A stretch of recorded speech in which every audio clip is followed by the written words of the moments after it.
தந்தி தொலைக்காட்சி நேயர்களுக்கு வணக்கம். நல்லதை சொல்வோம், நல்லதை செய்வோம், நல்லதே நடக்கும்.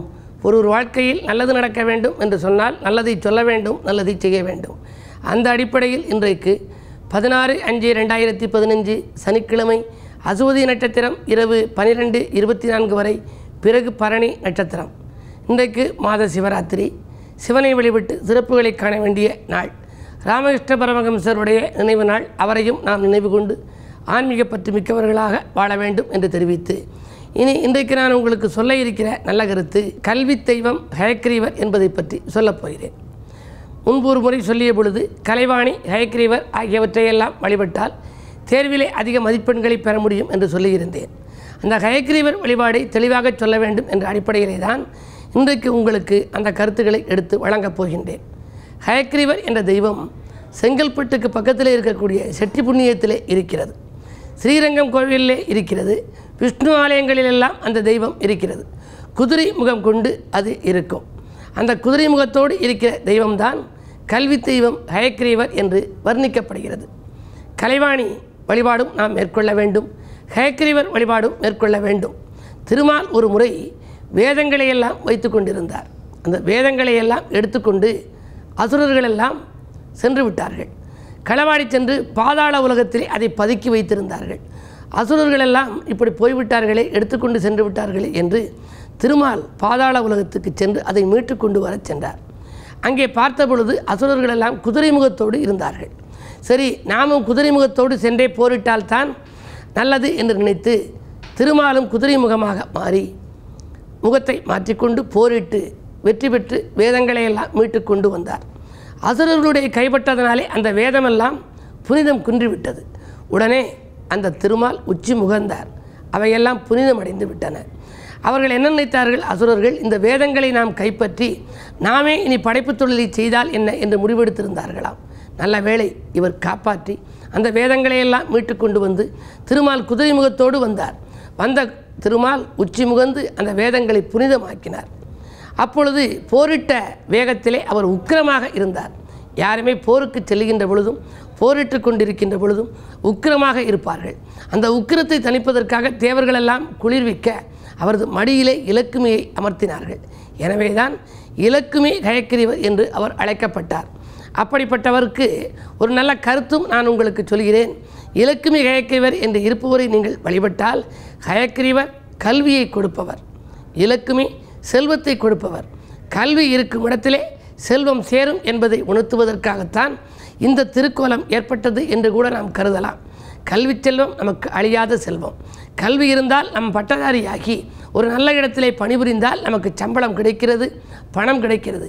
எனவே கல்வி இருக்கும் இடத்தில் செல்வம் சேரும் என்ற கருத்தை வலியுறுத்தவே இந்த திருக்கோலத்தை திருமால் ஏற்றுக்கொண்டிருக்கிறாரோ என்று கூட நாம் நினைக்கலாம். அப்படிப்பட்ட அந்த ஹயக்ரீவருக்கு தமிழகத்திலே தனிச்சன்னதிகள் குறைவாகவே இருக்கின்றன. கும்பகோணத்திலே இருக்கக்கூடிய மேல காவேரியில் தனி கோயில் இருக்கின்றது. உள்ளூரிலே உங்கள் ஊரிலேயும் கூட ஹயக்ரீவர் வழிபாடுகள் செய்யலாம். ஹயக்ரீவர் சன்னதிகள் இருக்கலாம். அந்த ஹயக்ரீவருக்கு ஏலக்காய் மாலை சாற்றி வழிபாடு செய்தால் மிக அற்புதமான பலன் கிடைக்கும். குழந்தைகள் எல்லாம் தேர்வு எழுதப் போகிற குழந்தைகள், மாணவர்கள், மாணவிகள் எல்லாம் தாங்கள் எழுதுகின்ற நோட்டு, புத்தகங்கள், பென்சில் எல்லாம் எப்படி கலைவாணி சன்னதியில் வைத்து அங்கு கும்பிடுகிறார்களோ கூத்தனூரில், அதே போல ஹயக்ரீவர் சன்னதியிலும் அவர் பாதத்தில் வைத்து வழிபட்டு மனமுருகி பிரார்த்திக்கலாம். தேர்விலே அதிக மதிப்பெண் பெற வேண்டும் என்று சொல்லலாம். அதற்கு உகந்த நாள் திருவோண நட்சத்திரமாகவும் இருக்கிறது. அசுவதி, மகம், மூலம் ஆகிய நட்சத்திரங்களில் நாம் சென்று வழிபட்டாலும் உடனடியாக பலன் கிடைக்கும். மாபெரும் மேதை, 8ஆம் வகுப்பினை எட்டி யாருக்கும் எட்டாத தத்துவத்தை சொன்ன கவியரசு கண்ணதாசன் பிறந்த நட்சத்திரம் அசுவதி நட்சத்திரம். இன்றைக்கு நட்சத்திரம் அசுவதி. எனவே இதுபோன்ற அசுவதி, மகம், மூலம் ஆகிய நட்சத்திரங்களிலும் நாம் இந்த திருமாலாக விளங்குகிற ஹயக்ரீவரை வழிபாடு செய்யலாம். பொதுவாக குழந்தைகள் அந்த சன்னதிக்கு சென்று தாங்கள் உபயோகப்படுத்துகின்ற பொருட்களை, பரீட்சை எழுதுகின்ற பேனா, பென்சில், நோட்டு, புத்தகங்களை எல்லாம் வைத்து வழிபாடு செய்யலாம். மனமுருகி பிரார்த்தித்து அதன் பிறகு தேர்வுகள் எழுதினால் அதிக மதிப்பெண் பெறக்கூடிய வாய்ப்புகள் அவர்களுக்கு கிடைக்கும். குதிரை முகத்தை கொண்டவரே, கூடுதல் மதிப்பெண் கொடுப்பவரே, அதிக மதிப்பெண் கிடைத்திடவும், அறிவு செல்வம் நிலைத்திடவும், மதியால் உலகை வென்றிடவும், மக்கள் என்னை போற்றிடவும், துதித்தேன் கல்வி தெய்வம் உனை. துணையாய் இருந்து அருள்வாயே என்று அந்த ஹயக்கிரீவர் சன்னதியிலே நீங்கள் பாடல் பாடலாம். அப்படி பாடி வழிபட்டால் உங்களுக்கு பக்தியும் வளரும், கல்வி செல்வமும் நிலையாக உங்களிடம் வந்து சேரும் என்று தெரிவித்து இனி இன்றைய ராசி பலன்களை இப்பொழுது உங்களுக்கு வழங்கப் போகின்றேன். மேசராசி நேயர்களே, பக்கபலமாக இருப்பவர்களால் பணவரவு கிடைக்கும் நாள் இந்த நாள். பாதியில் இந்த பணியை நீங்கள் மீதியும் தொடர்வீர்கள். சந்திரன் உங்கள் ராசியில் சஞ்சரிக்கிறார். எனவே பயணங்கள் அதிகரிக்கும். மாலை நேரத்தில் மகிழ்ச்சியான தகவல் ஒன்று வந்து சேரப்போகிறது. ராசிநாதன் 2இல் இருப்பதால் பணப்புழக்கமும் நன்றாக இருக்கும். செய்தொழிலில் எதிர்பார்த்த லாபம் கிடைக்கும். அரசியல்வாதிகளால் அனுகூலம் கிடைக்கும் நாள் இந்த நாள். ரிஷபராசி நேயர்களே, விடிகாலையிலேயே விரயங்கள் ஏற்படும் நாள். வீட்டு தேவைகளை நீங்கள் ஒரு வழியாக சமாளிப்பீர்கள். 12இலே சந்திரன் உலா வருகிறார். உங்கள் ராசிநாதனாக விளங்கும் சுக்கிரன் 2இலே இருக்கிறார். குரு உச்சம் பெற்றிருக்கிறார். என்ன இருந்தாலும் இந்த நாளை இனிய நாளாக நீங்கள் அமைத்துக்கொள்ள கிழமை சனி என்பதாலும் சனி உங்கள் ராசியை பார்ப்பதாலும் சனி பகவான் சன்னதிக்கு செல்லுங்கள். எல்தீபம் ஏற்றி வழிபாடுகள் செய்யுங்கள். நல்லது உங்கள் இல்லத்தில் நடைபெறும். உறவினர் பகை ஏற்படாமல் பார்த்துக்கொள்வது உங்கள் புத்திசாலித்தனமாகும். அரசியல்வாதிகளால் அல்லல்கள் உண்டு. உடன்பிறப்புகளும் உங்களுக்கு எதிரியாக மாறலாம். எனவே இந்த நாளை இனிய நாளாக நீங்கள் அமைத்துக்கொள்ள ஆலய வழிபாட்டை மேற்கொள்ளுங்கள். மிதுனராசி நேயர்களே, அதிகார வர்க்கத்தினரை அனுசரித்து செல்ல வேண்டிய நாள். அருகில் இருப்பவர்களால் உங்களுக்கு விரயங்கள் உண்டு. 12ஆம் இடத்தில் சூரியன், செவ்வாய், புதன் 3 கிரகங்கள் முற்றுகையிட்டிருக்கின்றன. எனவே உடன்பிறப்புகளாலும் விரயங்கள் உண்டு. உங்கள் பணியிலும் சில தொய்வுகள் ஏற்படலாம். கடன் சுமை கூடுதலாக இருக்கிறது என்று கவலைப்படுவீர்கள். எனவே அமைதியை கடைபிடிக்க வேண்டிய நாள் இந்த நாள். அது மட்டுமல்ல, அருகில் இருப்பவர்களை அனுசரித்துக் கொள்ளுங்கள். தொழில் மாற்ற சிந்தனைகள் மேலோங்கலாம். மறதியால் சில பணிகளை விட்டுவிடுவீர்கள். கடகராசி நேயர்களே, அஞ்சல் வழியில் அனுகூல தகவல் வந்து சேருகிற நாள் இந்த நாள். ஆதாயமில்லாத அலைச்சல்கள் உங்களுக்கு உருவாகலாம். மற்றவர் நலன் கருதி நீங்கள் எடுத்த முயற்சிகளில் அலைச்சல்கள் ஏற்படும். ஆதாயம் கிடைக்காது. பஞ்சாயத்துக்கள் நல்ல முடிவுக்கு வருமா என்பது சந்தேகம்தான். லாபஸ்தானத்திலே புதன் இருக்கிறார். விரையாதிபதி 11இல் இருக்கின்ற பொழுது விரயத்திற்கேற்ற தொகை வந்து சேர வேண்டும். எனவே காரியங்கள் கடைசி நேரத்தில் தான் கைகூடும். புதிய ஒப்பந்தங்கள் கூட தள்ளி போகலாம். எனவே இந்த நாளை இனிய நாளாக அமைத்துக்கொள்ள ஆலய வழிபாட்டில் ஆர்வம் காட்டுங்கள். குறிப்பாக அனுமனை வழிபட்டால் அல்லல்கள் தீரும், ஆனந்தம் பெருகும். சிம்மராசி நேயர்களே, செல்லும் இடங்களிலெல்லாம் செல்வாக்கு மேலோங்கும் நாள். திடீர் தனவரவு உங்களுக்கு உண்டு. 6க்கு அதிபதியாக விளங்கும் சனி பகவான் 7க்கும் அதிபதியாக விளங்குபவர் இப்பொழுது 4ஆம் இடத்தில் வக்கிரம் பெற்றிருக்கிறார். அர்த்தாஷ்டமச்சனி வக்கிரம் பெற்றிருக்கும் பொழுது சனியின் வலிமை கொஞ்சம் குறைகிறது. எனவே எதிரிகளின் பலம் குறையும். நினைத்த நேரத்தில் நினைத்த காரியத்தை செய்து முடிக்க இயலும். இன்றைக்கு கிழமை சனி என்பதால் நீங்கள் சனி பகவான் வழிபாட்டை முறையாக மேற்கொள்ளுங்கள். எதிரிகளின் பலம் குறையும். இன்றைக்கு நீங்கள் எடுத்த முடிவுகள் கைகூடப் போகின்றன. புதிய ஒப்பந்தங்கள் வந்து சேரும். ஆலய வழிபாட்டில் ஆர்வம் காட்டினால் மேலும் நற்பலன்களை நீங்கள் பெற இயலும். கன்னிராசி நேயர்களே, உங்களுக்கு சந்திராஷ்டமம். எதிரிகளின் தொல்லை உங்களுக்கு அதிகரிக்கின்ற நாள். எல்லோரையும் நீங்கள் அனுசரித்து செல்ல வேண்டும். காலை நேரத்திலேயே விரயங்கள் ஏற்படலாம். வரவை காட்டிலும் செலவுகள் கூடும். தொழிலில் ஒரு சிலரை நம்பி ஏமாறும் சூழ்நிலை கூட உண்டாகலாம். வாங்கிய இடத்தை விற்கிறோமே என்ற கவலை மேலோங்கும். மருத்துவ செலவுகள் உண்டு. இந்த நாளை இனிய நாளாக அமைத்துக்கொள்ள அமைதியை கடைப்பிடியுங்கள்.